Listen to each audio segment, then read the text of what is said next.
யூதாஸ்காரியத்து அவனுடைய குடும்பம் சீரழிந்தது. அவனுடைய குடும்பமே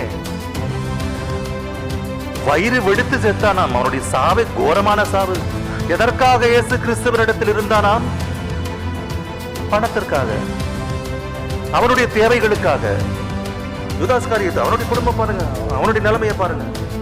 109 சங்கீதம் 109 8ஆம் வசனம். அவனுடைய நாட்கள்,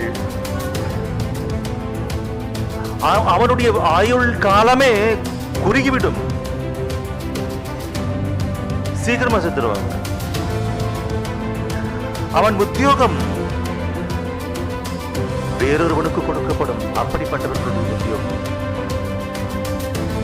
தேவன் முன்னை ஒரு காரணத்திற்காக படைத்தார். அனைவரும் அப்படித்தான் படைக்கப்பட்டோம்.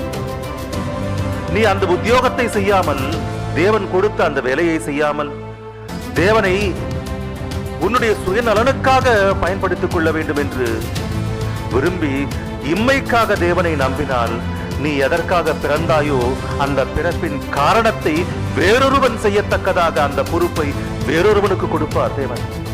அவன் பிள்ளைகள் அனாதைகளாவார்கள். அவன் மனைவி விதவையாவாள்.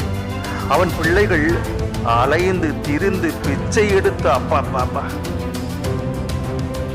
என்னது நடக்குமா? யூதாஸ்காரியத்தை குறித்து சொல்லப்பட்ட வார்த்தை. புதிய ஏற்பாட்டில் அவனுடைய வரலாறு இல்லை முழுவதுமாக. இங்க இருக்கு பாரு. அவன் பிள்ளைகள் அலைந்து திரிந்து பிச்சை எடுத்து